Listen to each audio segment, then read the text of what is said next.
It's a story that makes you angrier every day. Documents show that officials suggested that the Parkland madman be committed a year or so ago, which could have prevented his murderous spree.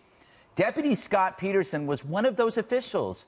So the same deputy that Sheriff Israel threw under the bus for not confronting the shooter had actually tried to do the right thing long before that. Where was his boss then? Getting his face painted on cars?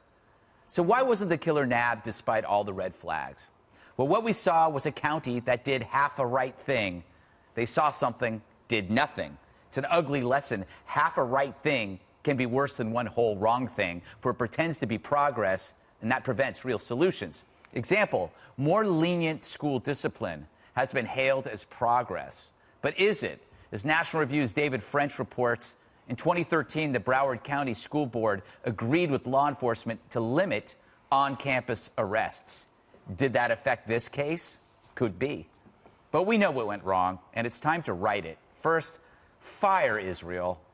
Has there ever been a more incompetent boob in law enforcement? He's a power-hungry political hack. Then finally, let's create a database for sick people who are tagged in civil court based on testimony by officials, teachers, and so on. If you're on that list, then no gun. That's called a plan. It's not a half a plan, and it's one that would save 17 lives.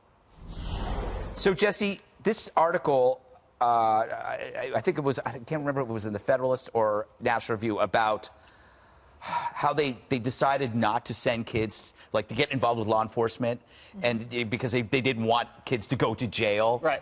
And there's been some talk that could have been the reason why this guy got through. It could have been. It started under the Obama administration when they didn't want to unfairly target minority students in public schools because a lot of them were getting arrested, and it was having repercussions on going to college and things like that. But at the same time, you have such an egregious case of misbehavior and dangerous behavior from this kid. If you're cutting yourself, if you're saying, I want to kill someone with a gun, if you're throwing your mother up against the wall, if you're doing all sorts of outrageous things and you've been tried to be civilly committed twice, the FBI has been tipped off 2 to 3 times, the police have visited your house almost 30 to 50 times, it's not like there weren't laws and mechanisms in place to prevent this. So you can't point to the gun. Everything on the state, local, and federal level broke down. And you look at a guy like Israel, who's taken zero responsibility. He cares more about politics than public safety. Apparently, he doesn't even discuss crime. He's always about parade routes and whether he can get a picture with a politician. He's not liked among the people on the ground there. So what he did, instead, he brought all his flunky friends from softer law enforcement backgrounds and put them in charge of places like Parkland. And you see what happened. There's poor training. There's poor reaction time. And the shooting in Maryland today is interesting because it was done with a pistol, and an armed person was at the school and neutralized the shooter before he could do any more damage. Now, life kind of gives you lessons, and to not look at these lessons is just not the right thing, because you're not hearing the media talk about an AR-15. You're not hearing the media talk about school safety solutions with armed security guards because it doesn't fit their anti-NRA narrative. So people need to look at what happened in Maryland as a solution to the problem. You know, Dana, the sheriff is still there. It's really remarkable. I mean, I don't know, like, what do you have to do to lose your job in Florida? I don't understand it. I don't know either. I guess in some ways there might be it could be a recall, you would imagine, from the parents. I don't know. I don't know why they hadn't. I do think that it's pretty interesting that the deputy who took so much grief, and remember the deputy's lawyer said repeatedly there is more to this story, and they were holding back. I don't know whether out of respect or what. That just ticks me off about Israel even more. Yeah. Because if this guy Peterson was trying to get this guy out of the school in some place, and if Israel did nothing and then threw him under the bus, what a loathsome creature. Yep. Terrible. All right, so here's the problem. Really, so many missed opportunities, but it really goes back to even in 2016, they had the opportunity to, put away Nikolas Cruz and put him, in involuntary confinement where he would not have been able to purchase these guns. But people don't take the opportunities as they're presented when they knew that he was a mentally, dangerous and unfit person, thereby creating a further public safety risk that manifested in the shooting and loss of multiple lives.